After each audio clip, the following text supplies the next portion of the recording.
যদিও বা বর্তমান প্রেক্ষাপটে একজন মুসলিম ভালো থাকতে পারে না।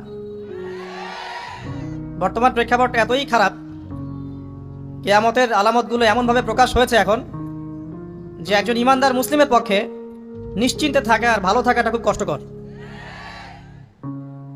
তারপরেও নবী সাল্লাল্লাহু আলাইহি ওয়াসাল্লাম আমাদেরকে দিক নির্দেশনা দিয়েছেন যে যখন ফিতনার যুগ আসবে, ফিতনার যুগ বলতে চতুর্দিক থেকে ফিতনার ফাসাদ। ফিতনা ফাসাদ কেমন, মানে আল্লাহ রাব্বুল আলামিন কোরআনে একটা বিষয় বলছেন, সমাজ তার উল্টা চলছে, এগুলো ফিতনা। নবী সাল্লাল্লাহু আলাইহি ওয়াসাল্লাম হাদিসে একটা বিষয় বলেছেন, সমাজ তার উল্টা চলছে, এর নাম ফিতনা। পরিবারে ফিতনা, ধর্মের মধ্যে ফিতনা, সমাজে ফিতনা, অর্থনীতিতে ফিতনা, এখন সংস্কৃতির মধ্যেও ফিতনা। তো এই ফিতনাময় পরিবেশে নবী সাল্লাল্লাহু আলাইহি ওয়াসাল্লাম বলেছেন যে কেউ যদি ঈমান এবং আমলের উপরে, মানে নবী সাল্লাল্লাহু আলাইহি ওয়াসাল্লামের আদর্শের উপরে সবর করতে পারে, টিকে থাকতে পারে, তার জন্য 50 জন শহীদ সাহাবীর নেকি হবে ইনশাআল্লাহ। তো ফিতনাময় পরিবেশে যদি সবর করা যায়, হকের উপর অটল থাকার চেষ্টা করা যায়, ইনশাআল্লাহ আপনি 50 জন শহীদ সাহাবীর নেকি পাবেন ইনশাআল্লাহ। মানে বিশ্বের সবচেয়ে বড় ফিতনা ছিল দ্বিতীয় বিশ্বযুদ্ধ। তার আগে একটা হয়েছে প্রথম বিশ্বযুদ্ধ, যেখানে প্রায় কয়েক কোটি মানুষ মারা গেছে, আর সেকেন্ড ওয়ার্ল্ড ওয়ারে আরো বেশি মানুষ মারা গেছে। তো এখন বিশ্বকে ঠেলে দেওয়া হচ্ছে একটা থার্ড ওয়ার্ল্ড ওয়ারের দিকে, মানে যে কোনো সময় একটা তৃতীয় বিশ্বযুদ্ধের আশঙ্কা করছেন এখনকার যারা মিলিটারি অ্যাফেয়ার্স নিয়ে পড়াশোনা করেন, ওয়ার্ল্ড অ্যাফেয়ার্স নিয়ে পড়াশোনা করেন, তারা এগুলো বলতে পারবেন ভালো। বিশ্বকে একটা খাদ্য মন্দার দিকে ঠেলে দেওয়া হচ্ছে, বিশ্বকে একটা দুর্ভিক্ষের দিকে ঠেলে দেওয়া হচ্ছে, এবং মহামারীর মধ্য দিয়ে অলরেডি কিন্তু আমাদের বিভিন্ন দেশের ইকোনমিক অবস্থা ভালো না, তার উপরে খাদ্য সংকট, তার উপরে যে বৈশ্বিক যুদ্ধগুলো, আমদানি রপ্তানি বন্ধ হয়ে যাচ্ছে, তেল গ্যাসের দাম বেড়ে যাচ্ছে, জনগণ হাহাকার করছে। এই পলিটিক্যাল গ্লোবাল অ্যাফেয়ার্সের ফিতনা এগুলা। তা আপনাকে এই জন্যই প্রথমে আমি একটা কথা বললাম যে ফিতনাময় একটা পরিবেশে একজন মুমিন যার অন্তর্দৃষ্টি আছে, যে কোরআন এবং সুন্নাহ দিয়ে এই বিশ্বের এই রহস্যগুলো উদ্ঘাটন করতে পারে, সে ভালো থাকতে পারে না। তার মনটা সবসময় কিন্তু মানে ব্যাকুল থাকবে যে কিভাবে এইসব সমস্যা থেকে নিজে উত্তরণের পথ খুঁজতে পারি, আর আমার পরিবারকে বাঁচাতে পারি, আর আমার জনগণকে বাঁচাতে পারি। আর যদি আপনি আত্মকেন্দ্রিক হন, স্বার্থপর হন, তাহলে নিজের চটকায় তেল দিবেন, নিজে ভালো থাকলেই বাপের নাম। তো দেখুন, এই জামানার কথাই নবীজি বলছেন সাল্লাল্লাহু আলাইহি ওয়াসাল্লাম, তোমাদের সামনে এমন একটা যুগ আসছে, নবীজি বলছেন জামানা সবরিন, কঠিন জামানা, যে জামানা ঈমান নিয়ে চলাটা হবে হাতের মধ্যে আগুন নিয়ে চলার মতো। নবীজি বলছেন ওই সময়ে সাহাবী জিজ্ঞাসা করছেন, ইয়া রাসূলুল্লাহ, আমি ওই সময়ে কি করব? ওই সময় আমি কি করব, আমাকে কি পরামর্শ দিচ্ছেন? নবী সাল্লাল্লাহু আলাইহি ওয়াসাল্লাম বলছেন, হে আমর ইবনে আস, তুমি ওই সময়ে বাড়িতে অবস্থান করো, বাসায় থাকো, বিনা প্রয়োজনে বাড়ির বাইরে এসো না। ওই সময় তুমি নিজের পাপের জন্য আল্লাহর কাছে ক্রন্দন করতে থাকো, বিনা প্রয়োজনে বাড়ির থেকে বের হয়েও না। আর মানুষের সাথে এত বেশি মেলামেশা করো না, নিজে তোমার আমল, তোমার গুনাহ নিয়ে ব্যস্ত থাকো, তোমার পাপের জন্য আল্লাহর কাছে কান্নাকাটি করো, ইনশাআল্লাহ তুমি নাজাত পেয়ে যাবে। এটা একটা অপশন, মানে ফিতনাময় পরিবেশে আপনি কিভাবে বাঁচবেন, এটা একটা অপশন। আরেকটা হাদিসে গিয়ে নবী সাল্লাল্লাহু আলাইহি ওয়াসাল্লাম বলছেন যে যখন এমন ফিতনাময় পরিবেশ আসবে, তখন যদি তোমরা এই আমর বিল মারুফ নাহি আনিল মুনকার, সৎ কাজের আদেশ, অসৎ কাজের নিষেধ, আমার সুন্নতের উপর অটল থাকতে পারো, তাহলে তোমরা 50 জন শহীদের নেকি পাবে। সাহাবায়ে কেরাম বলছেন, ইয়া রাসূলুল্লাহ, আমিনহুম আও মিন্না, তাদের মধ্যে 50 জন নাকি আমাদের মধ্যে 50 জন শহীদ? নবী করিম সাল্লাল্লাহু আলাইহি ওয়াসাল্লাম বলছেন, বাল মিনকুম, বরং তোমাদের মধ্যে 50 জন শহীদ। এটা অপশন নাম্বার 2। এক কি বললাম, আপনি নিজেকে নিয়ে ব্যস্ত থাকেন, বাসায় থাকেন, বিনা প্রয়োজনে বাড়ির থেকে বের হবেন না, মানুষের সাথে কম মেলামেশা করেন, এবং নিজের পাপের জন্য আল্লাহর কাছে কান্নাকাটি করেন, নিজের আমল নামা নিয়ে ব্যস্ত থাকেন, ইনশাআল্লাহ নাজাত পাবেন। 2 নাম্বার, যদি আপনার কাছে আরো বেশি যোগ্যতা থাকে এবং আপনি আরো বেশি সাহসী হন এবং আপনি উম্মার, দেশের জনগণের কল্যাণ কামনা করেন, তাহলে অন্যদেরকেও এই ফিতনাময় পরিবেশে টিকে থাকার ফর্মুলা বলে দেন। এখানে সবর করেন, আমর বিল মারুফ নাহি আনিল মুনকারের কাজ করেন, আল্লাহ পাক আপনাকে ইনশাআল্লাহ 50 জন শহীদ সাহাবীর নেকি দিবেন ইনশাআল্লাহ। আরো অপশন আছে। কি অপশন? ওই যে আসহাবুল কাহফ কি করেছিল, একটা ফিতনাময় পরিবেশ থেকে নিজেরা আস্তে করে সরে গিয়েছে। যখন আপনি পরিবেশকে পরিবর্তন করতে আর পারছেন না, দাওয়াত দিয়েও কোনো কাজ হচ্ছে না, মানুষ কথাও শুনছে না, জুলুম নির্যাতন বাড়তেই আছে, টিকে থাকা মুশকিল, তখন তাদের হিসাবের দায়িত্ব আল্লাহর উপর ছেড়ে দেন, আপনি ওখান থেকে ডিসকানেক্টেড হয়ে যান। এটা একটা অপশন। এই অপশন বেছে নিয়েছিল ইব্রাহিম আলাইহিস সালাম। তার বাবাকে বুঝিয়েছেন, কাজ হয়নি, চলে গেছেন। এই অপশন বেছে নিয়েছিল আসহাবুল কাহফ। সবাইকে বোঝাচ্ছে কাজ হচ্ছে না, তার রাস্তায় করে চলে গিয়ে গুহার মধ্যে রাত কাটানো শুরু করেছে। এমনও হাদিস পড়েছি আমি যে ফিতনাময় পরিবেশে সবচেয়ে সৌভাগ্যবান হবে ওই শ্রেণীর মানুষ যারা দেখা যাবে যে পাহাড়ি কোনো এলাকায় বা দূরবর্তী কোনো জায়গায় বসবাস করছে, যেখানে বৃষ্টিপাত হয়, গরু ছাগল মেষ বকরি এগুলো নিয়ে ওখানে চড়ায়, যখন আজানের সময় হয়, নামাজের ওয়াক্ত হয়, আজান দেয়, নামাজ পড়ে, দুনিয়ার ফিতনা থেকে এরা দূরে আছে, এরা সফল। এমনও হাদিস আছে। তো হয়তো আপনার কাছে মনে হচ্ছে না এখন ওই যুগ আসে নাই, কিন্তু আমি আপনাকে বলে দেই যে কোরআন এবং সুন্নাহর চোখ দিয়ে যদি আপনি দেখতে শেখেন এবং বর্তমান বিশ্বের প্রেক্ষাপটটা অ্যানালাইসিস করার যোগ্যতা আপনি অর্জন করেন কোরআন সুন্নাহর চোখ দিয়ে, আপনি বুঝতে পারবেন সেই সময় অনেক আগেই চলে এসেছিল। এখন ফিতনা এবং ফাসাদময় এই পরিবেশে আমরা কি করতে পারি, ছোট স্কেলে, বড় স্কেলে না, ছোট স্কেলে। আমি আজকে বড় বিষয় নিয়ে কথা বলতে আসি নাই, কারণ আমি চিন্তা করলাম যে আসলে প্রথমে যদি ব্যক্তিকেন্দ্রিক বিষয়টা ঠিক না হয়, বড় বিষয় আলোচনা করে কোনো লাভ নাই। আগে ব্যক্তি যদি ঠিক না হয়, বড় বিষয় আলোচনা করে আসলে কোনো লাভ নাই, আপনারা বুঝবেনও না, মাথার উপর দিয়ে চলে যাবে। এখন গ্লোবাল অ্যাফেয়ার্স নিয়ে কথা বলে খুব একটা ফায়দা নাই আপনাদের।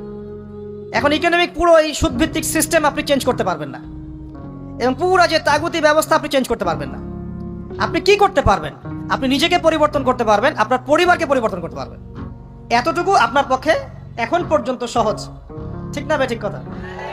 এটা আপনি এখন করতে পারবেন। তো এটার ফর্মুলা কি? ফর্মুলা ঘাটতে গিয়ে আল্লাহ পাক আমার মাথার মধ্যে একটা হাদিস নিয়ে এসে দিলেন। কারণ আমি বিশ্বাস করি যে আপনারা বলছেন মৌলানা আল্লামা, আমি আসলে এমন কিছু নই। এই কথাগুলো আসলে আমার সাথে যায় না। আমি নিতান্তই একজন ছোট মানুষ এবং তালেবে ইলম, জ্ঞানের পথের পথযাত্রী। আর আমি তালেবে ইলম হয়ে থাকতে চাই। আমি মুফতি নই, আমি মুহাদ্দিস, মুফাসসির বা এই যে শব্দগুলো আপনারা বলছেন, এমন কিছুই নয়। আসলে কিয়ামতের মাঠে আমি জান্নাতে যেতে পারবো কিনা আমি নিজেই জানি না। যখন কোনো মানুষ নিজেকে অনেক বড় মনে করা শুরু করবে, বুঝে নেবেন সেই ইবলিসের আনুগত্য করা শুরু করেছে আর কি। কারণ ইবলিস বলেছিল আবা ওয়াস্তাকবারা, আমি খলাকতানি মিন নার ওয়া খলাকতাহু মিন তিন, আমাকে সৃষ্টি করেছেন আগুন দিয়ে, আদমকে সৃষ্টি করেছেন মাটি দিয়ে, আমি কেন আদমকে সিজদা করতে যাব? তো এটা ইবলিসের চরিত্র, আবা ওয়াস্তাকবার, সে উদ্ধত হয় এবং অহংকার প্রদর্শন করে। তো আমি মনে করি যে আমি কিছু বলি না, আল্লাহ রাব্বুল আলামিন আমাকে বলার তৌফিক দেন মাত্র, আলহামদুলিল্লাহ। তা আমার মাথায় একটা হাদিস আসছে, সকাল থেকে ঘুরছে। সেটা হচ্ছে, দেখুন, বারা ইবনে আযিব রাদিয়াল্লাহু আনহু থেকে বর্ণিত হাদিসটা আসছে এবং হাদিসটা বিশুদ্ধ। এখান থেকে আমি মূল আলোচনা যাচ্ছি যে একদিন আনসার মানুষদের মধ্যে, আনসার কারা? আমাদের আনসার বাহিনী। আনসার কারা? যারা মুহাজির সাহাবীদেরকে আশ্রয় দিয়েছিল মদিনায়, তাদেরকে কি বলা হয়? আনসার। তাহলে শব্দটা সুন্দর না? তাহলে আমাদের বাহিনীর নামটাও সুন্দর, মাশাআল্লাহ। তো আনসার সাহাবীদের মধ্যে একজন ইন্তেকাল করেছেন, ইন্না লিল্লাহি ওয়া ইন্না ইলাইহি রাজিউন।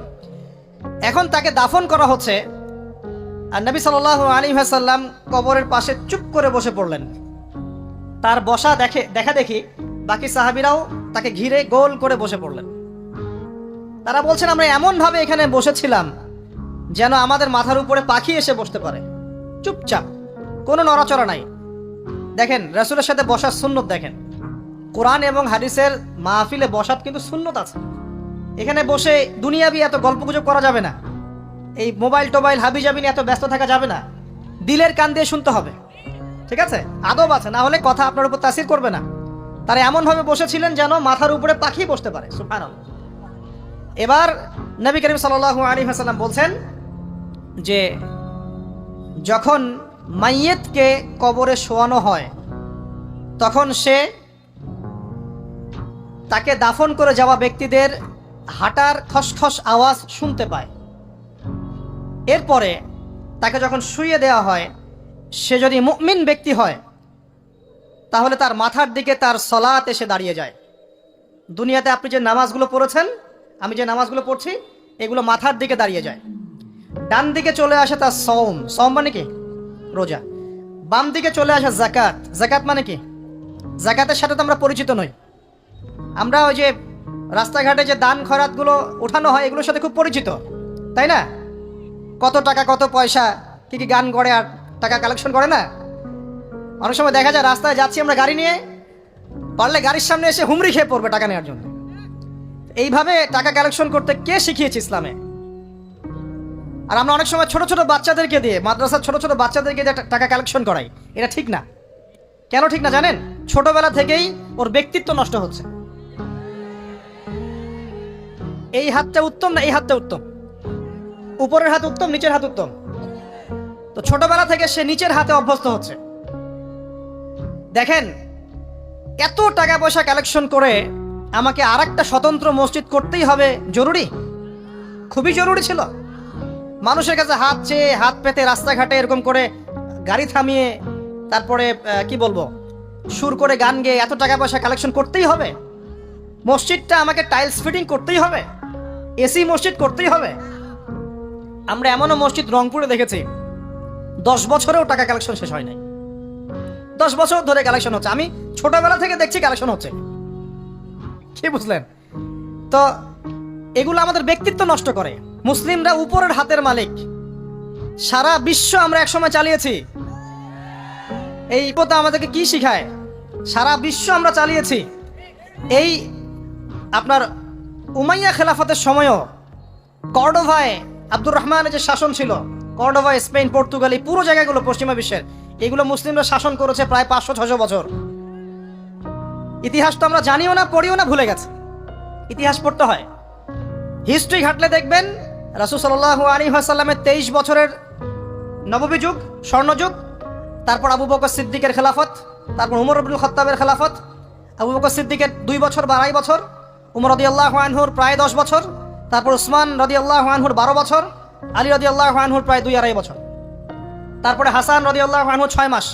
এরপরে উমাইয়া খেলাফত শুরু হলো মুয়াবিয়া রাদিয়াল্লাহু আনহুর হাতে, প্রায় 20 বছর। উমাইয়ারা শাসন করেছে প্রায় 90 থেকে 100 বছর। তারপর জাব নদীর যুদ্ধে উমাইয়া আব্বাসী ওরা একে অপরের সাথে যুদ্ধ করেছে, করে উমাইয়ারা পরাজিত হয়ে আব্বাসীয়রা ক্ষমতায় গিয়েছে। ক্ষমতায় গিয়ে তারা প্রায় শাসন করেছে প্রায় 550 বছর।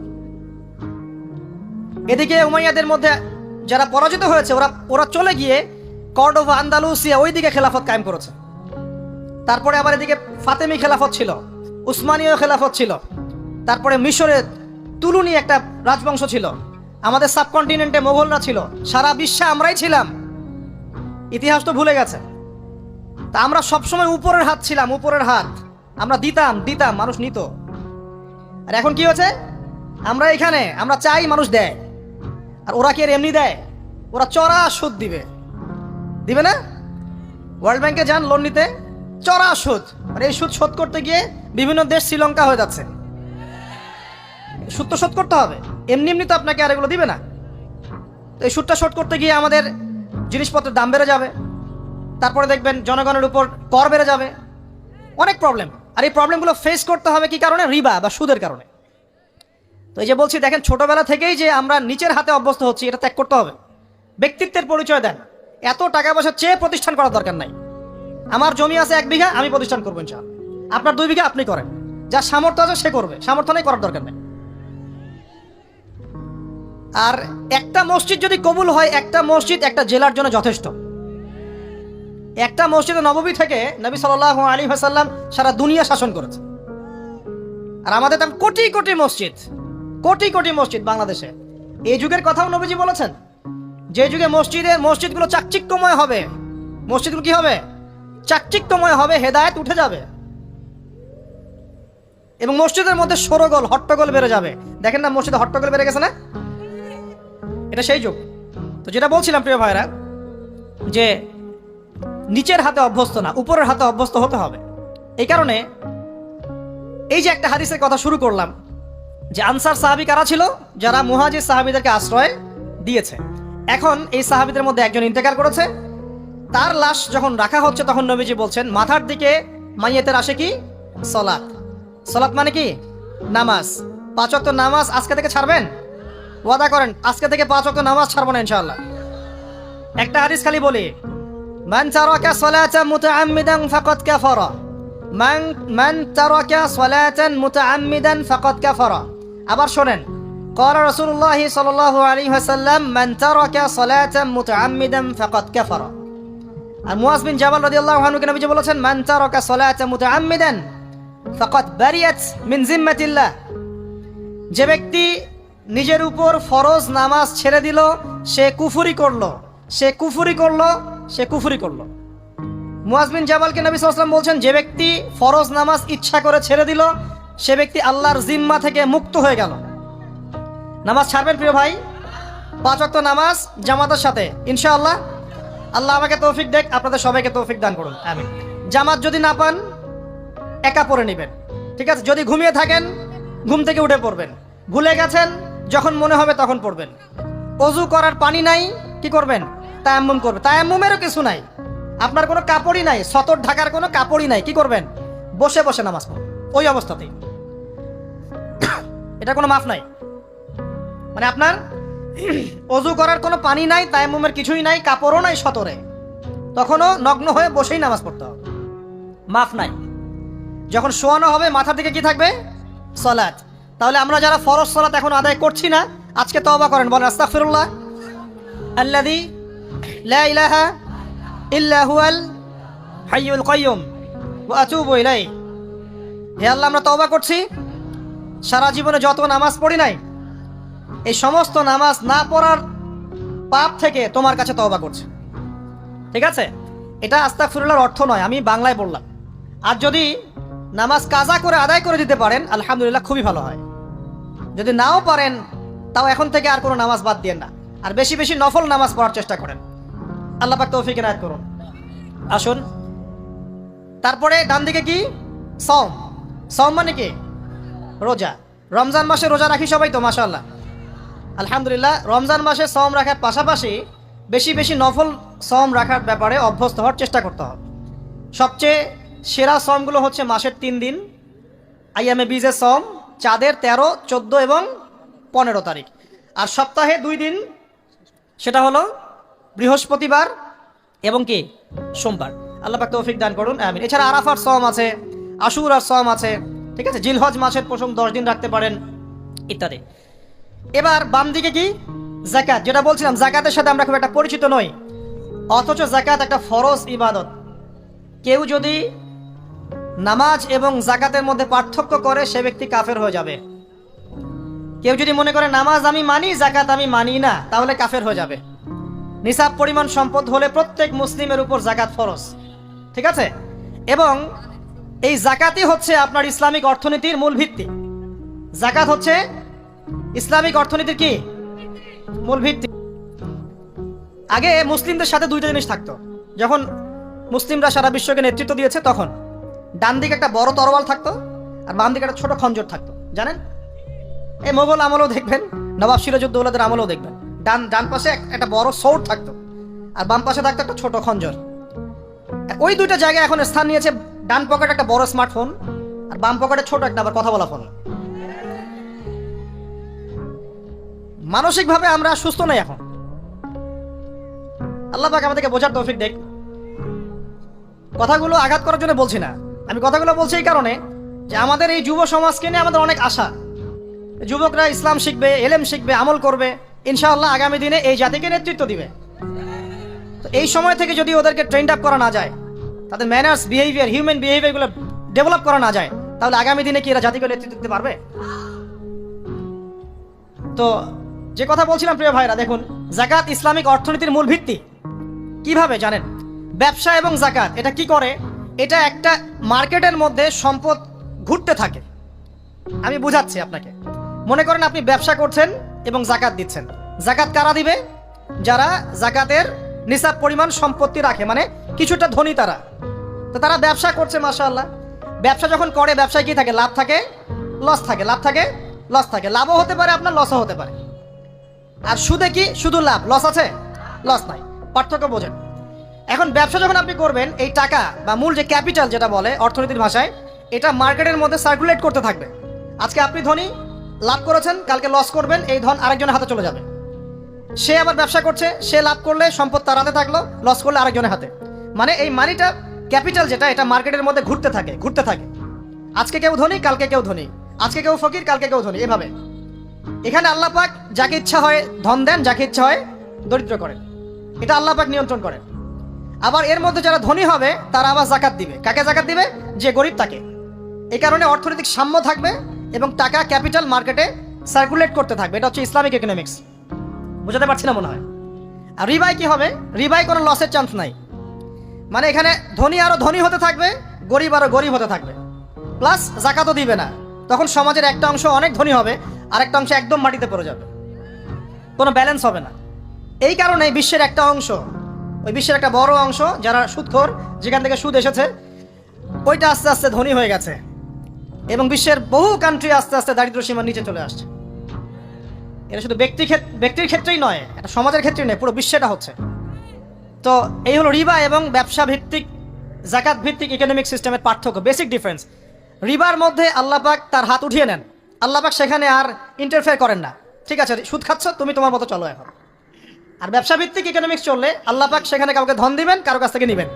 আপনার ধন নিয়ে আমাকে দিবেন, আমার ধন নিয়ে আপনাকে দিবেন। আর আমি যদি ধনী হই, আমি আবার জাকাত দিব, সেই জাকাতের টাকা আবার আপনার হাতে যাবে, কেউ না খেয়ে মরবে না। তো সামনে এই যে বলা হচ্ছে 2023 সাল, শুধু 23 সাল না, আমার অবজারভেশন 2026-27 পর্যন্ত একটা অর্থনৈতিক মন্দা চলতে পারে। বলবে কিছু কিছু লোক যে ভবিষ্যৎবাণী করতেছে, আবার এটা ভবিষ্যৎবাণী নয়। আপনি বর্তমান সম্পর্কে খবর রাখেন না বলেই বর্তমানকে আপনার ভবিষ্যৎ মনে হচ্ছে। আমাদের অনারেবল মিনিস্টার যারা আছেন ওদেরকে জিজ্ঞাসা করেন, তাদেরকে জিজ্ঞাসা করেন, তারাও বলছেন যে 2023 সাল থেকে 26 সাল খাদ্য মন্দার মধ্যে যাবে। দেখেন নাই? তারা এই কথা বলছেন কারণ তারা বুঝতে পারছেন ওয়ার্ল্ডের অবস্থা ভালো না। এখানে একটা সলিউশন বলছি, ইচ্ছা হলে আপনি গ্রহণ করতে পারেন, ইচ্ছা হলে নাও করতে পারেন। আমার তো চাপিয়ে দেওয়ার কোনো ক্ষমতা নাই। ফাযাক্কির ইন্নামা আনতা মুযাক্কির, আপনি শুধু উপদেশদাতা। লাস্তা আলাইহিম বিমুসাইতির, আপনি কারো প্রতি দারোগা নন। কি উপদেশ? এই যে জাকাত, যেটা জাকাত, আমাদের জাকাত যেটা আসে, এটাকে একটু বড় পরিসরে কালেক্ট করার চেষ্টা করতে হবে। করে যদি আমরা সুষ্ঠু বন্টন করতে পারি গরিবদের মাঝখানে, ইনশাআল্লাহ কেউ খাদ্য অভাবে মারা যাবে না ইনশাআল্লাহ। আল্লাহ পাক আমাদেরকে বোঝার তৌফিক দান। এর পাশাপাশি তারা যেটা বলেছেন, ইকোনমিক সেকশনের লিডার যারা আছে তারা যেটা বলছেন এটা ঠিক বলছেন। তারা বলছেন কৃষিভিত্তিক অর্থনীতির কথা বলছেন, এটার সাথে আমি 100% একমত। আর আল্লাহ পাকের কোরআন, এই কোরআনের মধ্যে বেশিরভাগ যে অর্থনীতির কথা এসেছে তা হচ্ছে কৃষিভিত্তিক অর্থনীতি। এটা কি জানেন? হয়তো জানেন না। কোরআনে যত ইকোনমিক সিস্টেমের কথা আসছে তার মধ্যে সবচেয়ে বেশি এসেছে কৃষিভিত্তিক অর্থনীতির কথা, তারপর ব্যবসা এবং জাকাত। অতএব তারা ঠিকই বলেছেন, দেশের যারা ইকোনমিক সেকশনে গবেষণা করছেন তারা ঠিক কথাই বলেছেন যে কৃষিভিত্তিক অর্থনীতি হচ্ছে আমাদের অর্থনৈতিক মন্দা দূর করার অন্যতম উপায়। ঠিক বলেছেন, আমি একমত। তো জাকাত যেটা কথা বলছিলাম, বাম দিকে জাকাত আসবে, তো জাকাত আমরা দিব তো ইনশাল্লাহ ভাই।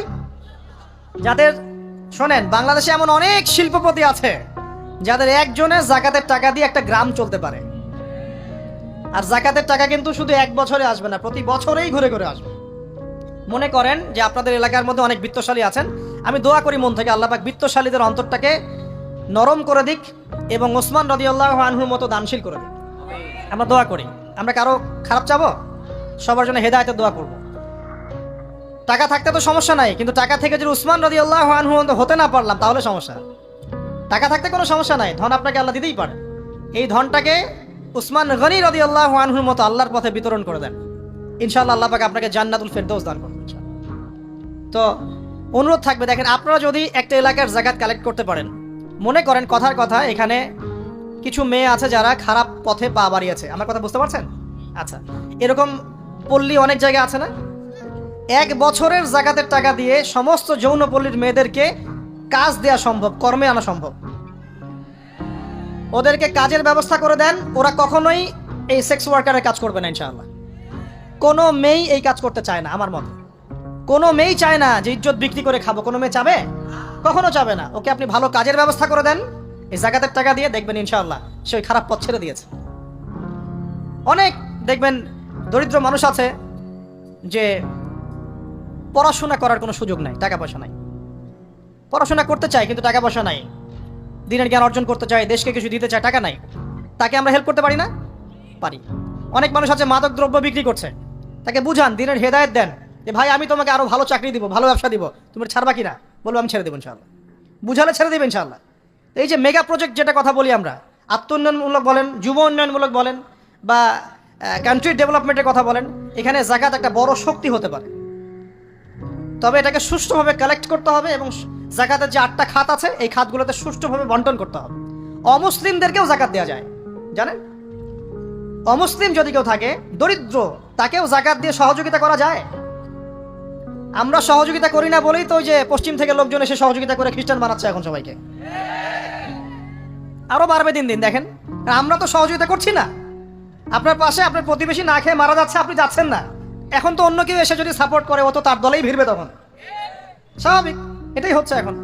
আল্লাহ বোঝার তৌফিক দান করুক আমাদের। বাম দিকে মাইয়াতের থাকবে কি ভাই? যাকাত। তারপরে পায়ের দিকে চলে আসবে তার আত্মীয়তার সম্পর্ক রক্ষার ইবাদত, তার এই যে অন্যান্য দান সদকা, তার নফল আমল, তার তাসবিহ তাহলিল, তার কোরআন তেলাওয়াত ইত্যাদি পায়ের দিকে চলে আসবে। এখানে একটা হাদিস এসেছে, সূরাতুল মুলক যে ব্যক্তি রাতের বেলা তেলাওয়াত করবে, কোন সূরা ভাই? তাবারাকাল্লাযী বিয়াদিহিল মুলক ওয়া হুয়া আলা কুল্লি শাইইন কাদির। এই সূরা যে ব্যক্তি রাতের বেলা করে তেলাওয়াত করবে, ইনশাআল্লাহ সূরা মুলক কবরে তার সাথে থাকবে এবং কবর আযাব থেকে সূরা মুলক তাকে বাঁচাবে ইনশাআল্লাহ। আমি বুঝাচ্ছি যে কি অবস্থাটা হবে। এবার দুজন ফেরেশতা মাথার দিক থেকে আসবেন, আসতে চাইবেন, সালাত বলবে এখান দিয়ে আসা যাবে না, এদিক দিয়ে আসা যাবে না। ডান দিক দিয়ে আসতে চাইবেন, এদিক দিয়ে আসা যাবে না। বাম দিক দিয়ে আসতে চাইবেন, যাকাত বলবে এদিক দিয়ে আসা যাবে না। পায়ের দিক দিয়ে আসতে চাইবেন, আমলগুলো বলবে এদিক দিয়ে আসা যাবে না। তখন যাই হোক, তারা আসবেন। এটা তাদের, এটা কথা কি? এটা কথাটা হচ্ছে যে সলাতের গুরুত্ব, মানে সে সলাত আদায় করেছে, সে আমার হক আদায় করেছে, আমি তার পক্ষে আছি, এটা পক্ষে বোঝাচ্ছে। রোজা বলবে আমি ওর পক্ষে আছি, তাকে আপনি কোনো শাস্তি দিবেন না, আমি তার পক্ষে আছি। আপনারা দুজন তাকে শাস্তি দিবেন না, আমি যাকাত তার পক্ষে আছি, এটা পক্ষে থাকার কথা। তারপরেও তারা আসবেন, চোখগুলো হবে নীল এবং কালো বর্ণ, নীলাপ চোখের, কালো। মুনকার নাকি? উঠে বসিয়ে দেওয়া হবে। এবার 3টা প্রশ্ন। প্রথমে প্রশ্ন হচ্ছে কি? মান রব্বুক, তোমার রবকে? তখন মুমিন বান্দা বুক ফুলিয়ে বলবে রব্বি আল্লাহ, আমার রবকে আল্লাহ। পৃথিবীতে যে ব্যক্তি আল্লাহর সাথে শিরিক করে নাই, আল্লাহর তাওহীদের উপর থেকেছে এবং তার উপরে মৃত্যুবরণ করেছে, ইনশাআল্লাহ সে ব্যক্তি এর উত্তর নির্দ্বিধায় দিতে পারবে ইনশাআল্লাহ। আর দুনিয়াতে যে বা যারাই আল্লাহর সাথে শিরিক করবে, আল্লাহর সাথে শিরকের পাবে লিপ্ত হবে, ওই অবস্থায় মারা যাবে, তাওহীদের উপর থাকবে না, কোশ্চিন কালেও মান রব্বুক উত্তর দিতে পারবে না। তারপরে প্রশ্ন হয়ে যাবে মা দিনুক, তোমার দিন কি ছিল? মুমিন বান্দা উত্তর দিবে কি? দীনিয়ান ইসলাম, আমার দিন ছিল ইসলাম। এখানে শুনে রাখেন, পৃথিবীতে যারা ইসলামকে পরিপূর্ণরূপে পালন করবে তারাই এই উত্তর দিতে পারবে ইনশাআল্লাহ। যারা ইসলামকে ঠাট্টা বিদ্রুপের হাসি তামাশার পাত্র বানিয়েছে, মন চাইলে কিছু করি, মন চাইলে কিছু করি না, সহজগুলো একটু আমল করি, বাকি কিছুর আমল ধারি না, হ্যাঁ, নামাজ পড়ি, সুদ ছাড়তে পারি না, ঠিক আছে, বছর বছর ওমরা করি, এদিকে ঘুষ দুর্নীতি ছাড়তে পারি না, ইসলামকে ঠাট্টা তামাশার পাত্র বানিয়েছে, এরা কোশ্চিন কালে উত্তর দিতে পারবে না মা দিনুক। দিনে পরিপূর্ণরূপে ইসলামে প্রবেশ করতে বলেছেন আল্লাহ রাব্বুল আলামিন। যারা পরিপূর্ণরূপে ইসলামে প্রবেশ করবে এবং ইসলামের প্রতিটা মৌলিক বিধান মেনে চলবে, ইনশাআল্লাহ তারা এর উত্তর দিতে পারবে। এরপরে আসবে 3য় প্রশ্ন। নবী সাল্লাল্লাহু আলাইহি ওয়াসাল্লামকে দেখানো হবে। যখন দেখানো হবে তখন সূর্য যখন ডুবে যায়, যে দৃশ্যটা আমরা দেখতে পারি না, ওই দৃশ্যটা ভেসে উঠবে এবং মুমিন বান্দা অস্থির হয়ে যাবে, বলবে আমাকে ছেড়ে দাও, আমি নামাজ পড়বো। সুবহানাল্লাহ। কারণ তার কাছে মনে হবে যে আসরের ওয়াক্ত হয়ে গেছে, আসরের ওয়াক্ত হয়ে গেছে, আসরের ওয়াক্ত চলে যাচ্ছে, আমাকে নামাজ পড়তে হবে। চিন্তা করেছেন? ওই যে একটা হাদিস আছে না, যে 7 শ্রেণীর মানুষকে আল্লাহ রাব্বুল আলামিন আরশের ছায়া দিবেন। তার মধ্যে 1 শ্রেণীর মানুষকে, যার অন্তর মসজিদের সাথে ঝুলে থাকে, তার মন মসজিদের সাথে ঝুলে ছিল, এই সূর্য ডুবে গেল বলে আমাকে ছেড়ে দাও, আমি নামাজ পড়তে যাব। তখন ফেরেশতারা বলবেন তোমাকে নামাজ পড়তে দেয়া হবে, তবে তার আগে তুমি এর উত্তর দাও। কি উত্তর? এই ব্যক্তির দিকে তাকাও। তখন নবী সাল্লাল্লাহু আলাইহি ওয়াসাল্লামকে দেখানো হবে, সাল্লাল্লাহু আলাইহি ওয়াসাল্লাম দরুদ পড়বেন। বলা হবে যে এই ব্যক্তির সম্পর্কে তোমার কি ধারণা? মান হাযা রাজুলু বুইসা ফীকুম, এই ব্যক্তি কে, যাকে তোমাদের কাছে পাঠানো হয়েছিল? মুমিন ব্যক্তি নির্দ্বিধায় বলে দিবে যে তিনি হচ্ছেন আমার নবী মুহাম্মদুর রাসূলুল্লাহ সাল্লাল্লাহু আলাইহি ওয়াসাল্লাম। দেখুন, পৃথিবীতে যে বা যারাই নবী সাল্লাল্লাহু আলাইহি ওয়াসাল্লামের সুন্নতের উপর আমল করবে, ইনশাআল্লাহ সে তার উত্তর দিতে পারবে। দুনিয়াতে যারা নবীর সুন্নতের 5 পয়সা পরোয়া করছে না, তার আদর্শের 5 পয়সা দাম দিচ্ছে না, তারা কোশ্চিন কালে উত্তর দিতে পারবে না। নাম হতে পারে আব্দুর রহমান, আব্দুর রহিম, নবীর সুন্নতের ধার ধারে না, তারা উত্তর দিতে পারবে না। নবীর সুন্নতের গুরুত্ব কত গভীর, এটা আমাদেরকে এখান থেকে বুঝতে হবে। তাই প্রিয় যুবক ভাইরা, মুসলিম ভাইরা, আমাদের জীবনটাকে নবীর আদর্শ এবং সুন্নতে ঢেলে সাজাতে হবে। সকাল থেকে সন্ধ্যা পর্যন্ত প্রতিটা কাজ করব কার তরিকায়? রাসূলের তরিকা। নামাজ পড়বো তার তরিকায়, রোজা, সিয়াম, হজ, জাকাত, আমল, মুআমালাত, আখলাক সব কার তরিকায়? নবী সাল্লাল্লাহু আলাইহি ওয়াসাল্লামের তরিকা অনুযায়ী ইনশাআল্লাহ। আল্লাহ পাক তৌফিক এনায়েত করুন, আমিন। এবার ফেরেশতা দুজন জিজ্ঞাসা করবেন অবাক হয়ে যে তুমি কিভাবে এটা জানলে? তুমি কিভাবে এই তিনটা প্রশ্নের উত্তর দিতে পারলে? কারণ বেশিরভাগ মানুষ তো উত্তর দিতে পারবে না, বেশিরভাগ মানুষই এই উত্তর দিতে পারবে না। কারণ কিয়ামতের মাঠে 1999 জন মানুষ জাহান্নামে যাবে, নাউজুবিল্লাহ। তো এটা কঠিন পরীক্ষা। আল্লাহ রাসূল সাল্লাল্লাহু আলাইহি ওয়াসাল্লাম বলেছেন যে নিশ্চয়ই তোমাদেরকে এখানে পরীক্ষায় ফেলা হবে, আর তোমরা যদি এই পরীক্ষা জেনে তোমাদের মৃতদেরকে দাফন করা থেকে বিরত না থাকতে, তাহলে আমি তোমাদেরকে শুনিয়ে দিতাম কবরে কেমন পরীক্ষা হয়। মানে যদি আমরা শুনতে পারতাম যে কবরে কেমন পরীক্ষা হয়, আমরা ভয়ে আমাদের মৃতদেরকে দাফন পর্যন্ত করতাম না। এটা নবীজি বলছেন সাল্লাল্লাহু আলাইহি ওয়াসাল্লাম। তাকে জিজ্ঞাসা করা হবে যে তুমি কিভাবে জানলে এটা? বেশিরভাগ মানুষ তো পারে না উত্তর দিতে। তখন সেই ব্যক্তি বলে বসবে, সেই ব্যক্তি বলবে যে করাতু কিতাব আল্লাহ, আমি আল্লাহর কিতাব এই কোরআন পড়েছি। মুমিন বলবে আমি আল্লাহর কোরআন পড়েছি, ফাআমানতু বিহি, আমি এর উপর ঈমান এনেছিলাম, ওয়া সাদ্দাকতু, এবং সত্যায়ন করেছিলাম। সুবহানাল্লাহ। অতএব দুনিয়াতে যারা দিনের জ্ঞান অর্জন করছে না, কোরআন পড়ছে না, হাদিস পড়ছে না, পড়াশোনার চেষ্টা করছে না, জানার চেষ্টা করছে না, কবরে পার পাওয়া ডিফিকাল্ট আছে। এটা একটা অন্যতম প্রশ্ন। আমরা কিন্তু মনে করি তিনটা প্রশ্ন হচ্ছে, আসলে প্রশ্ন হচ্ছে কয়টা? 4টা। তিনটার পরে আরো একটা এক্সট্রা। কিভাবে জানলে? তখন উত্তর দিচ্ছে আমি আল্লাহর কিতাব পড়েছি, ঈমান এনেছি, সত্যায়ন করেছি। সুবহানাল্লাহ। নবী সাল্লাল্লাহু আলাইহি ওয়াসাল্লাম হাদিসের পরের অংশে বলছেন যে যখন কাফের বান্দাকে উঠানো হবে, তখন ডানেও কিছু নাই, বামেও কিছু নাই, সামনে পিছনে কিচ্ছু নাই। মাথার দিক থেকে ফেরেশতারা চলে আসবেন, উঠিয়ে বসানো হবে, প্রশ্ন করা হবে কে তোমার রব? একটাই উত্তর, লা আদরি, আমি জানি না। নাউজুবিল্লাহ। কি তোমার দিন? লা আদরি, আমি জানি না। এই যে আল্লাহর তো খবর নাই, আল্লাহ পাকের বিধান মেনে চলার কোনো খবরই নাই, পরোয়াই নাই। সে জানবে কিভাবে ইসলাম কি জিনিস? সে জানবে কিভাবে আল্লাহ কি জিনিস? ও তো আল্লাহকে চিনেই না। দিব্যি বলে বেড়াচ্ছে মহাবিশ্ব সৃষ্টি হয়েছে বিগ ব্যাং থেকে, আল্লাহ বলে কেউ নাই। মানুষ সৃষ্টি হয়েছে বান্দর থেকে, নাউজুবিল্লাহ।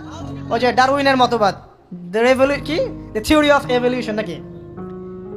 হ্যাঁ, তাই তো মনে হয়। অনেকদিন আগে পড়ছি ভাই, ভুলে গেছি এগুলো। তো যাই হোক, মানুষ তো আল্লাহকে চিনছে না। এখনো মানুষ মনে করছে যে আল্লাহ বলতে কেউ নাই। এবং এই মুক্ত চিন্তার নামে, বাক স্বাধীনতার নামে নাস্তিকতার যে চর্চাটা বেড়েছে বাংলায়, এটা আশঙ্কাজনক। বড় বড় বিশ্ববিদ্যালয় থেকে পড়ে আসছে, অনেক সময় দেখলাম বড় বিশ্ববিদ্যালয়ের প্রফেসর, সে বলছে যে মহাবিশ্ব বিগ ব্যাং দিয়ে সৃষ্টি হয়েছে, সৃষ্টিকর্তা নাই এখানে। তো মুসলিম বিজ্ঞানীর একটা কথা বলতেন যে মানুষ বিজ্ঞান সম্পর্কে অল্প জানলে নাস্তিক হয়ে যায়, আর অনেক গভীর জ্ঞান অর্জন করলে আল্লাহর কাছে আত্মসমর্পণ করে।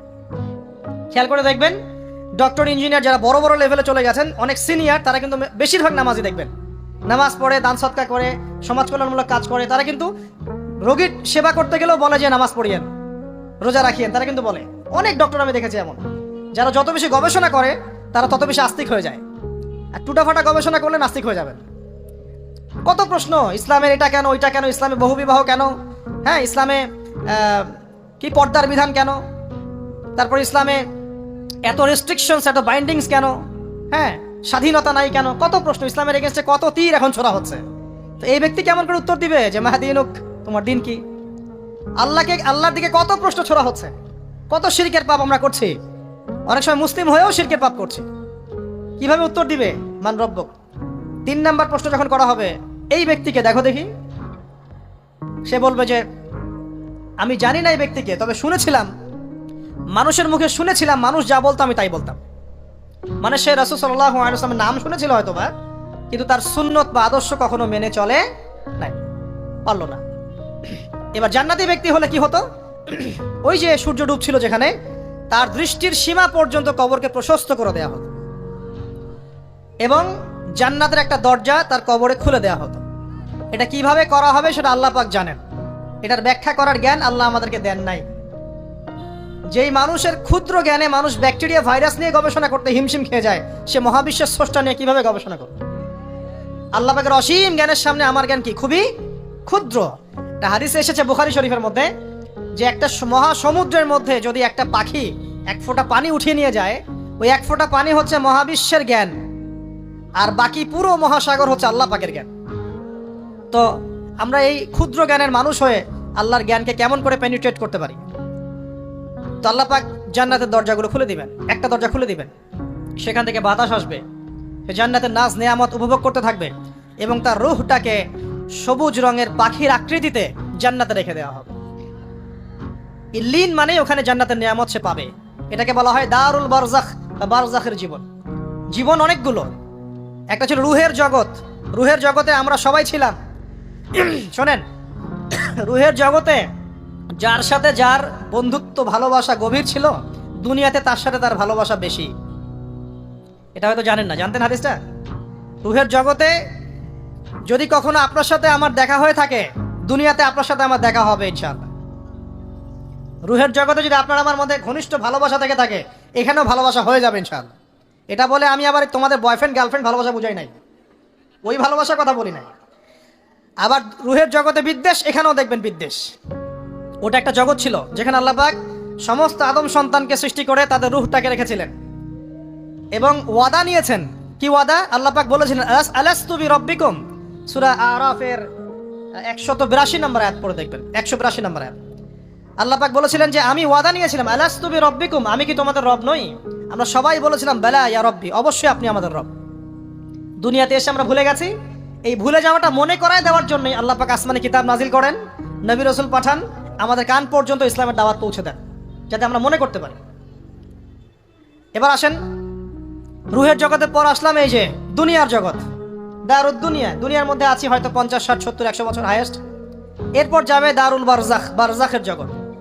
পাপী ব্যক্তি হলে জাহান্নামের দরজা খুলে দেওয়া হবে আর জাহান্নামের সে আযাব ভোগ করতে থাকবে, এবং পুণ্যবান ব্যক্তি হলে জান্নাতের দরজা খুলে দেওয়া হবে এবং এর নাজ নেয়ামত সে ভোগ করতে থাকবে। তখন তাকে বলা হবে এটা জান্নাতের সেই জায়গা যেখানে তুমি থাকবে। এটা দেখার সাথে সাথে, শোনার সাথে সাথে তার যে খুশি উৎফুল্ল তার অনেক বেড়ে যাবে এবং সে কি করবে জানেন? সে পৃথিবীতে ফিরে আসতে চাইবে। সে বলবে আমাকে আমার পরিবারবর্গকে জানাতে দেন, আমাকে আমার পরিবারবর্গকে জানাতে দেন যে আমি ভালো আছি। তখন ফেরেশতারা তাকে বলবেন যে এটা সম্ভব না, তোমার এবং তাদের মাঝে দারুল বারজাখ আছে, তুমি এটা ভেদ করে যেতে পারবে না। তখন তার আত্মাটাকে ইল্লিনে দেওয়া হবে, একটা সবুজ পাখির আকৃতিতে জান্নাতে ঘুরে বেড়াবে ইনশাআল্লাহ। আর যদি জাহান্নামী হয় তাহলে যে বললাম দরজা খুলে যাবে, জাহান্নামের মর্মান্তিক আযাব তার দিকে আসতে থাকবে। কবর সংকুচিত হয়ে আসবে এমন ভাবে যাতে তার বাম পাজর ডান পাজরের ভিতরে এইভাবে ঢুকে যাবে, নাউযুবিল্লাহ। এবং এই আযাব চলতে থাকবে ইলা ইয়াউমি ইউবআসুন, পুনরুত্থানের দিন পর্যন্ত। এখন এই যে হাদিসটা আপনারা শুনলেন, এই হাদিসটা ব্যক্তিকেন্দ্রিক নয় কি? এখানে তিনটা বিষয় আপনাকে ফোকাস করতে হবে আমাদেরকে। এক, তাওহীদ, আল্লাহ পাকের তাওহীদ। দুই, রিসালাত, রাসূলুল্লাহ সাল্লাল্লাহু আলাইহি ওয়াসাল্লামের রিসালাত। এবং আখিরাত, পরকাল। এই তিনটা বিষয় খুব স্বল্প কথায় বলছি। দেখুন, তাওহীদ কি? আল্লাহ পাকের একত্ববাদ। এক আল্লাহকে আপনি সৃষ্টিকর্তা মানবেন, রিজিক দাতা মানবেন, পালন কর্তা মানবেন, সন্তান দাতা, ভালো মন্দের মালিক, সমস্ত কিছুর মালিককে আল্লাহ। আল্লাহ আল্লাহ আমাকে বাঁচিয়ে রেখেছেন, আল্লাহ আমাকে মৃত্যু দিবেন, আল্লাহ আমাকে রিজিক দেন, আল্লাহ আমাকে সন্তান দিবেন, আল্লাহ আমার ভালোর মালিক, আল্লাহ মন্দের মালিক, আল্লাহ সমস্ত কিছুর মালিক। এই কনসেপ্ট পরিষ্কার থাকবে, লা ইলাহা ইল্লাল্লাহ পরিষ্কার থাকবে। সমস্ত বিষয় কার পক্ষ থেকে? আল্লাহর পক্ষ থেকে। তাওহীদ, শর্ট সংক্ষিপ্ত কথায় বললাম তাওহীদ। এর মধ্যে তিনটা ক্লাসিফিকেশন আছে, রুবুবিয়্যাত, উলুহিয়্যাত, আসমা ও সিফাত। এটা আপনারা কিতাবুত তাওহীদ বই থেকে পড়ে নিন। সংক্ষেপে বলে দেই, রুবুবিয়্যাত আল্লাহ পাকের সমস্ত বিষয়গুলো তার দিকে সম্বন্ধ করা, সৃষ্টিকর্তা, পালনকর্তা, রিজিক দাতা সবকে আল্লাহ। উলুহিয়াত কি? দুনিয়াতে এসেছি আল্লাহ পাকেরই দাসত্ব করতে হবে, অন্য কারো দাসত্ব চলবে না, তাওহীদ উলুহিয়াত। আসমা ও সিফাত কি? আসমা সিফাত মানে হচ্ছে আল্লাহ পাকের নাম গুণাবলীগুলো আছে, আল্লাহ পাক রহমান, আল্লাহ পাক রহিম, আল্লাহ পাক রাজ্জাক, হ্যাঁ, আল্লাহ পাক গফুর, আল্লাহ পাক শদীদুল ইকাব, সমস্ত গুণাবলী কার? আল্লাহ। এই হলো আসমা ও সিফাত। আল্লাহ পাক যেমন, আল্লাহ পাক তেমন, আল্লাহ পাক নিজের মতো, কারোর সাথে তুলনীয় নন। হুয়াল্লাহু আহাদ, একক। আল্লাহুস সামাদ, তিনি অমুখাপেক্ষী। লাম ইয়ালিদ ওয়া লাম ইউলাদ, তিনি জন্ম দেননি, জন্মিতও নন। ওয়া লাম ইয়াকুল লাহু কুফুয়ান আহাদ, তার সমতুল্য আর কিছুই নাই। আল্লাহ থেকে সবকিছু হয়, এটাই হলো তাওহীদ। এখন এর অপোজিশন কি? শিরক। তাওহীদের বিরুদ্ধে গেলে কি হয়ে যাবে?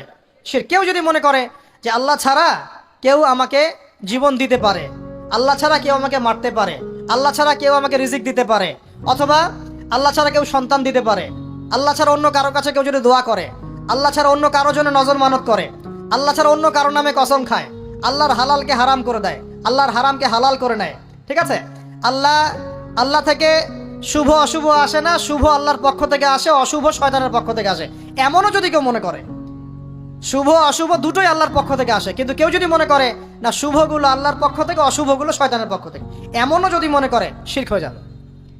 মুসলিমরা চলাফেরায় শিরক করছে। এখন মুসলিমরা আল্লাহ ছাড়া অন্য কারো কাছে চাচ্ছে, মুসলিমরা অনেকে কবরে সেজদা করছে, মুসলিমরা অনেকেই মৃত মানুষের কাছে দোয়া করছে, হাতে বালা পরে আছেন, খোলেন না। কেন খোলেন না? ভয়ে যদি আপনার ক্ষতি হয়, শিরক। মুসলিমরা দেখবেন আগুনের সামনে মাথা নত করছে, মুসলিমরা এখন মেডিটেশন করে, ধ্যান করে, মুসলিমরা জিনকে তাবে করতেছে, অনেক সময় দেখা যায় মুসলিমরা জাদু করতেছে, জাদুবিদ্যা, কুফরি কালাম করছে না, করছে, সবই শিরক, সবই শিরক। মুসলিমরা দেখবেন আল্লাহর হালাল যেগুলো আছে এগুলোকে হারাম করে ফেলছে, আবার অনেক সময় আল্লাহর হারামগুলোকে হালাল করে নিচ্ছে। সুদ কি ভাই? এখানে ফরজ, হালাল করে নেওয়া হয়েছে। মদ কি? তোমাদের কাছে তো ওয়াজিব, না খাইলে ঘুম হয় না। তো এই যে আল্লাহর হারামগুলোকে কি করছি আমরা? হালাল করে ফেলছি, এটাও শিরক, কুফরি একটা। তো এক কথায় তাওহীদের উপর যারা থাকবে, মান রব্বক উত্তর দিতে পারবে ইনশাআল্লাহ। যারা শিরক করে ফেলবে ওই অবস্থায় মারা যাবে, মান রব্বক উত্তর দিতে পারবে না। আমার কথা কি বোঝা যাচ্ছে? আমি সহজ করার চেষ্টা করছি কিন্তু হয়তো পারছি না, এটা আমার ব্যর্থতা। এক কথায় যদি আমরা কবরের প্রথম প্রশ্নের উত্তর দিতে চাই তাহলে আমাদেরকে অবশ্যই তাওহীদের উপর থাকতে হবে, শিরকে যাওয়া যাবে না। প্রিয় ভাইরা, শিরকের পাপ থেকে আজকে তওবা করে ফেলবেন। আল্লাহ জেনে না জেনে জীবনে যত শিরক করেছে আল্লাহ মাফ করে দাও, আমিন। এবং আগামী দিনগুলোতে শিরকের পাপে লিপ্ত হয় না। প্রিয় ভাইরা, যদি আপনার আমল নামায় আসমান জমিন সমানও পাপ থাকে, শিরকের পাপটুকু না থাকে, আল্লাহ পাক আপনার পুরো পাপ মাফ করতে পারবেন ইনশাআল্লাহ। আল্লাহ পাক বলেছেন মেরাজের রাতে নবী সাল্লাল্লাহু আলাইহি ওয়াসাল্লামকে আরশে আজিমের কাছে উঠিয়ে নিয়ে আল্লাহ পাক 3টা ওহী করেছেন। কয়টা ওহী? একটা ছিল 5 ওয়াক্ত নামাজ, ঠিক আছে, 2 নাম্বার হচ্ছে সূরা বাকারার শেষের 3টা আয়াত, 3 নাম্বার একটা ওয়াদা, একটা প্রতিশ্রুতি। সেটা কি? হে মুহাম্মদ সাল্লাল্লাহু আলাইহি ওয়াসাল্লাম, তোমার উম্মতের মধ্যে কেউ যদি আসমান জমিন সমান পাপ নিয়ে আমার সামনে হাজির হয় কিন্তু আমার সাথে কাউকে শরিক না করে, শিরক না করে, তাহলে আমি আল্লাহ তার সামনে আসমান জমিন সমান ক্ষমা নিয়ে হাজির হব, মানে মাফ করে দেওয়া হবে ইনশাআল্লাহ। অতএব শিরকের পাপে যায় না, ইনশাআল্লাহ জান্নাতে যাওয়া যাবে। যে ব্যক্তি মন থেকে একবার লা ইলাহা ইল্লাল্লাহ পড়েছে, সমস্ত বিষয় আল্লাহর দিকে সুপর্দ করে, তার অন্যান্য অনেক পাপ থাকতে পারে, আল্লাহ পাক চাইলে সব পাপ মাফ করতে পারে। অতএব মান রব্বকে উত্তর দিতে চাইলে শিরকের পাপে যাওয়া যাবে, যাবে না। আধুনিক শিরকের মধ্যে সবচেয়ে ভয়ঙ্করটা হচ্ছে এটা যে আমরা আল্লাহর হালালকে হারাম করে নিচ্ছি, হারামকে আবার হালাল করে ফেলছি।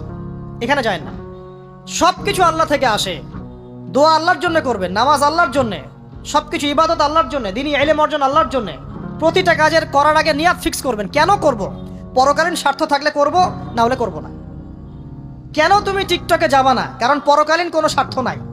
কেন তুমি ফ্রি মিক্সিং অ্যাফেয়ার্সে যাবা না? কারণ পরকালীন কোনো স্বার্থ নাই। কেন মদ খাবা না? পরকালীন কোনো স্বার্থ নাই। কেন মিউজিকে যাচ্ছ না? কারণ পরকালীন কোনো স্বার্থ নাই। কেন তুমি এই যে সুদ খাবা না? কারণ পরকালীন কোনো স্বার্থ নাই।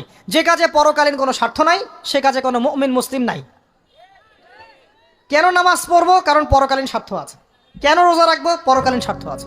কেন আমি হালাল বিয়ে করব, হারাম জেনায় যাব না? পরকালের স্বার্থ আছে। কেন আমি যাকাত দিব, ব্যবসা করব, সুদ খাবো না? কারণ পরকালের স্বার্থ আছে। কেন ইসলামের দাওয়াত দিব? পরকালের স্বার্থ আছে।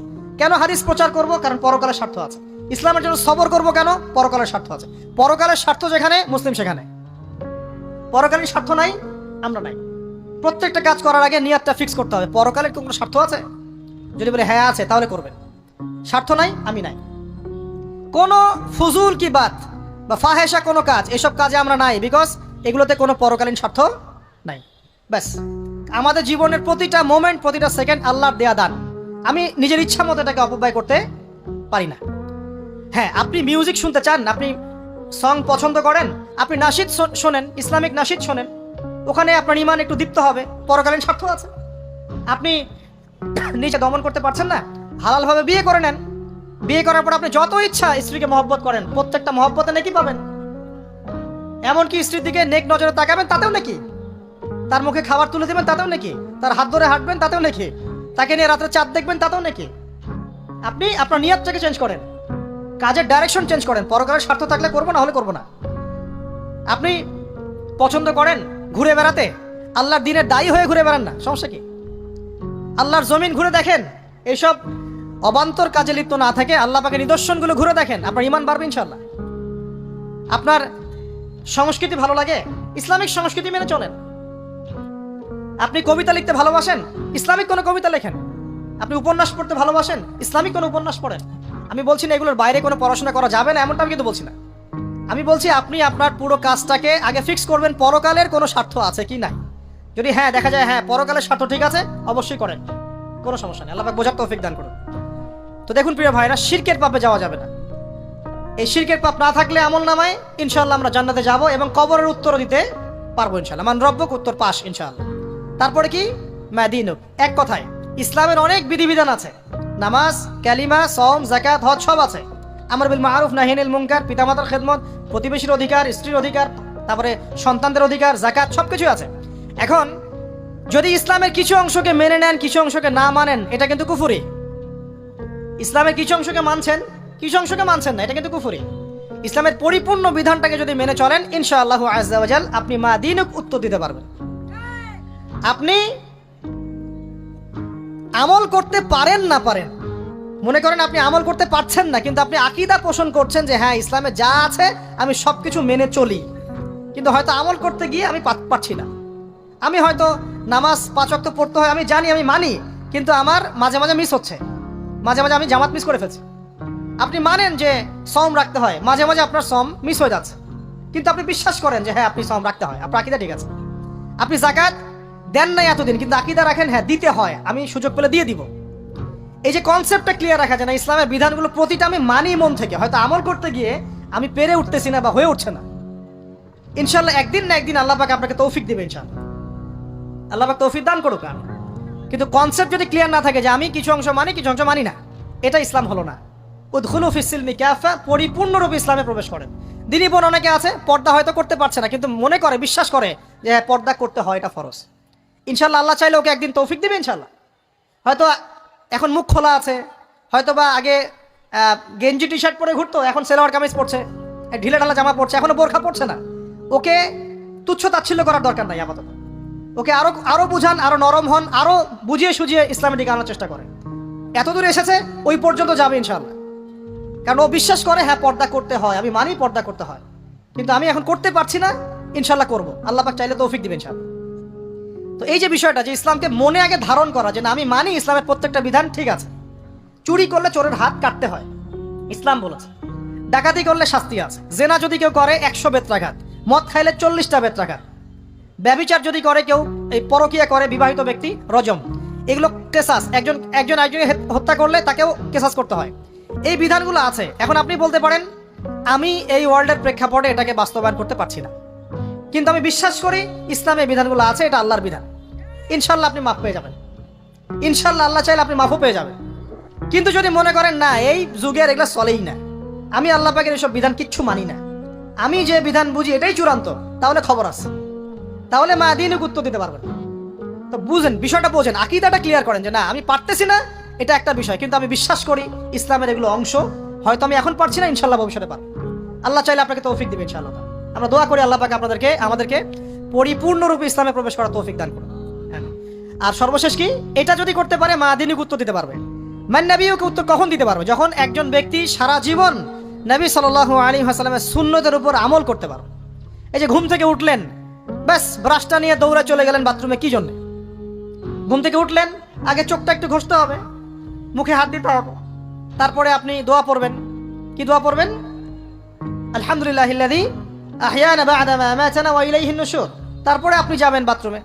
দোয়াটা না পড়ে কেন গেলেন? ঘুমাচ্ছেন, ঘুমানোর আগে আপনি অবশ্যই বলবেন। ঘুমানোর আগে একদম একটা গান শুনে, একটা গার্লফ্রেন্ডের সাথে 10টা মিনিট কথা বলে, হ্যাঁ জান রাখি, ব্যাস, তারপরে ঘুমিয়ে গেলেন। ঘুমটা আপনার জন্য ইবাদত হলো না? হারামে লিপ্ত হতেন না? আল্লাহুম্মা বিইসমিকা আমুতু ওয়া আহইয়া পড়তেন, সূরা মুলক পড়তেন, সূরা কাফিরুন পড়তেন, সূরা ফালাক নাস ইখলাস পড়তেন, ঘুমিয়ে যেতেন। পুরো ঘুমটাই ইবাদত, পুরো ঘুমটাই নাকি? ঘুমিয়ে আছেন নাকি পাচ্ছেন? আপনি ইচ্ছাকৃতভাবে আপনার আমলটা নষ্ট করলেন। ইস্তেঞ্জা করতে গেছেন, ইস্তেঞ্জা করতে গিয়ে গান শুরু করে দিল বাথরুমে। বাথরুম সিঙ্গার আছে না কিছু? বাথরুমে গান গাওয়ার জায়গা নাকি? তো ওখানে গান শুরু করলো। বাথরুমে গান গাবেন কেন? আপনি ঢোকার সময় বলবেন কি? বিসমিল্লাহ আল্লাহুম্মা ইন্নী আউযু বিকা মিনাল খুবসি ওয়াল খাবাইস। এরপর ইস্তেঞ্জা করবেন, তারপরে আপনি গুফরানাকা বলে বের হয়ে আসবেন। পুরো ইস্তেঞ্জার সময়টুকু নাকি নামাজ পড়তে দাঁড়িয়েছেন, এখানে রিয়া কোনো লৌকিকতা থাকবে না, লোকজন আমাকে দেখছে আমি ভালো করে নামাজ পড়ি, এমন থাকবে না। নামাজে দাঁড়িয়েছেন আল্লাহর জন্য খালেস। এখন আল্লাহ আপনার মাঝখানে আর কেউ নাই, আল্লাহ আপনার মাঝখানে আর কেউ নাই। এমনকি যা ইচ্ছা তাই নামাজ পড়বেন। একদল বের হয়েছে, এখন দেখি 2 ওয়াক্ত নামাজ পড়ে। তাদের বক্তব্য হচ্ছে যে 5 ওয়াক্ত নামাজ নাকি কোরআনে নাই, আর ওরা খালি কোরআন মানে হাদিস নাকি মানে না। কত যে ফেরকা এখন বের হয়েছে আল্লাহ ভালো জানে। 5 ওয়াক্ত নামাজ কোরআনে নাই বলে, সুবহানাল্লাহ। তো 2 ওয়াক্ত নামাজ পড়ে। এখন নামাজ কি মন গরম ভাবে পড়লেই হবে? ফজরের নামাজে দাঁড়িয়েছেন, ফজর নামাজ কয় রাকাত? 2 রাকাত। এখন আমি যদি বলি নামাজ তো ভালো কাজ, 2-এর জায়গায় 4 পড়লে কি সমস্যা ফজরে? যদি এমনটা বলি হবে? কেন হবে না? কারণ নবী সাল্লাল্লাহু আলাইহি ওয়াসাল্লাম 2 পড়েছেন, আমাকে 2 পড়তে হবে, সিম্পল। 4 পড়লে আপনার নামাজ বাতিল।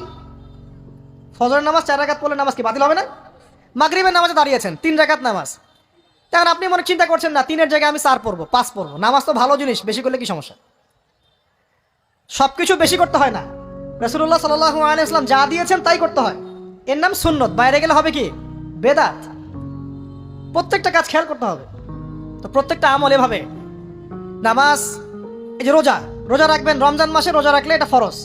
আর আপনি চিন্তা করেন রোজা তো ভালো জিনিস, আমি রমজানেও রাখবো, শাবান পুরো 2 মাসে রাখবো, হবে? দেখেন নফল বিষয়টা আলাদা, আমি ফরজের কথা বলছি। কেউ যদি মনে করে ফরজ রোজা আমি 2 মাসে রাখবো, রমজানও রাখবো, শাবানও রাখবো, রোজা ভালো জিনিস করলে কি সমস্যা হবে? হবে না। এভাবেই হজ করতে হয় ওইখানে আরাফার মাঠে। আপনি মনে করেন কুড়িগ্রামে হজের একটা জায়গা বানাইলাম আমরা, মনে করেন কথার কথা, এমনও কিন্তু জায়গা আছে মানুষ অন্য জায়গায় হজ করে। কিন্তু আপনি ভাবছেন এমনি এমনি বলছি, এমন অনেক ফেরকা আছে মুসলিমদের মধ্যে, মুসলিম নামধারী, এগুলো মুসলিম না, হজেরও জায়গা বানাইছে আলাদা, ওখানে হজ করে, ওখানে তাওয়াফ করে। এখন হজ যেখানে করতে হবে ওখানে না করে যদি এখানে করি হবে? হবে না। যাকাত দেওয়ার একটা লিমিট আছে, এইটুক দিতে হবে। আপনি এখন কম দিলেন হবে, আবার দিলেন না আমি একদম বেশি দিয়ে ফাটায় ফেলাবো একেবারে, সেখানে হবে? তো এই জিনিসগুলো খেয়াল রাখতে হবে যে আমাদের এক কথায় নবী সাল্লাল্লাহু আলাইহি ওয়াসাল্লামের সুন্নাহটা মেনে চলা। আমলের ক্ষেত্রেও একইভাবে, আপনার অর্থনৈতিক জীবনেও নামাজ, রোজা, হজ, যাকাত আপনার পারফেক্ট। এবার আপনি এসেছেন অর্থনীতির ক্ষেত্রে, এসে মাশাআল্লাহ দাড়ি টুপি জুব্বা নিয়ে মাপে কম দিচ্ছেন, চলবে? দাড়ি টুপি জুব্বা আছে, মানুষকে ঠকাচ্ছেন, মজুত করছেন, সিন্ডিকেট করছেন, অনেক সময় সরকারকে বিব্রত করে ফেলছেন, মাল মজুত করছেন, দাম বেড়ে যাচ্ছে, বিব্রত হচ্ছে সরকার, হবে? দাড়ি টুপি পাগড়ি জুব্বা পরে, ভিতরটা আগে। ইমান ভিতরে না থাকলে দাড়ি টুপিতে লাভ আছে? তাকওয়া ভিতরে না থাকলে আমার দাড়ি টুপিতে লাভ আছে?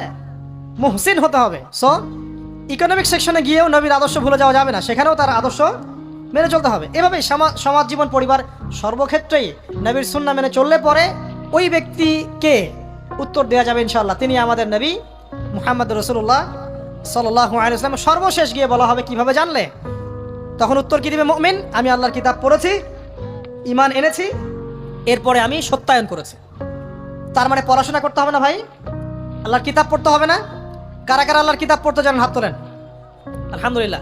আগামী রমাজান আসার আগেই পুরো কোরআন 1 খতম করবেন, পারা যাবে ইনশাআল্লাহ? এবং প্রত্যেক দিন আমাকে ওয়াদা করেন প্রত্যেক দিন 1 পারা করে কোরআন তেলাওয়াত করব, পারবেন ইনশাআল্লাহ? না বলেন পারবো ইনশাআল্লাহ? পারবো ইনশাআল্লাহ। আল্লাহ পাক তৌফিক দান করুন, আমিন। কোরআন পড়তে হবে, শুধু কি জাস্ট তোতা পাখির মতো পড়েই যাবেন সারা জীবন? অর্থটা একটু বোঝার চেষ্টা করবেন না ভাই? করা উচিত না? করা উচিত। যদি আপনার সামর্থ্য থাকে আপনার অবশ্যই করা উচিত। সামর্থ্য নাই, বয়স হয়ে গেছে, পারেন না, সেটা আলাদা বিষয়। সামর্থ্য আছে আপনার অবশ্যই উচিত। আলহামদুলিল্লাহি রাব্বিল আলামিন মানে কি?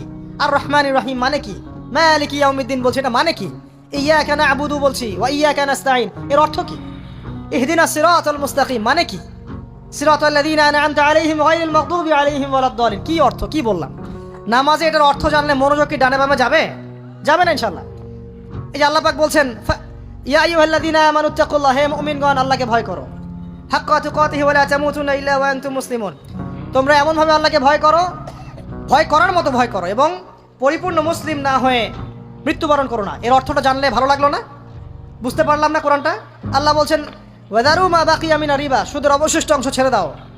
ওয়া ইল্লাম তাফআলু ফাআযানু বিহারবিন মিনাল্লাহি ওয়া রাসূলিহি, যদি না করো আল্লাহ এবং রাসূলের সাথে যুদ্ধের ঘোষণা শুনে রাখো। অর্থ জানলে হেদায়েত পাওয়া যায় না? অতএব অর্থটা জানার চেষ্টা করেন। আল্লাহ পাক তৌফিক এনায়েত করুন।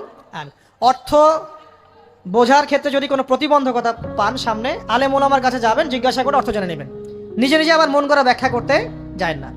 কোরআন বুঝতে গেলে হাদিস লাগবে, হাদিসগুলো পড়তে হবে। হাদিসের কিছু বই কিনবেন, রিয়াদুস সালেহিন, ফয়জুল কালাম, এই যে আপনারা পড়েন, মুনতাখাব হাদিস পড়েন, ঠিক আছে, বুলুগুল মারাম মিন আদিল্লাতিল আহকাম, মিশকাতুল মাসাবি, এই বইগুলো বাসায় রাখবেন। এরপরে আস্তে আস্তে কিনবেন আবু দাউদ, তিরমিজি, নাসাই, এগুলো কিনবেন। পরে গিয়ে বুখারী মুসলিমের অনুবাদ কিনবেন, আগে কিনবেন না। এগুলো কঠিন হাদিস, এগুলো আগে পড়লে আপনি মাথাটা আপনার কিন্তু ঘুরতে থাকবে। তো আগে কি ক্লাস 8-এ পড়বেন না আগে এইচএসসি দিবেন? আগে ক্লাস 7-8 পার করে যান, তারপরে ওদিকে যান। আল্লাহ বোঝার তৌফিক দান করুন। প্রিয় ভাইরা, ইলম অর্জন করতে হবে। ইলম অর্জন করলে পরে আপনি তালেবে ইলম, তালেবে ইলমের পায়ের নিচে আল্লাহর ফেরেশতারা পাখা বিছিয়ে দিবে ইনশাআল্লাহ তাআলা। ইলম অর্জন করে আপনি যখন আলেম হবেন বা দ্বীনের জ্ঞান অর্জন করবেন, তখন আপনি দাওয়াতের কাজও করতে পারবেন। আপনার দাওয়াতে যত মানুষ ইসলামের দিকে আসবে সমস্ত নেকি আপনি পাবেন ইনশাআল্লাহ।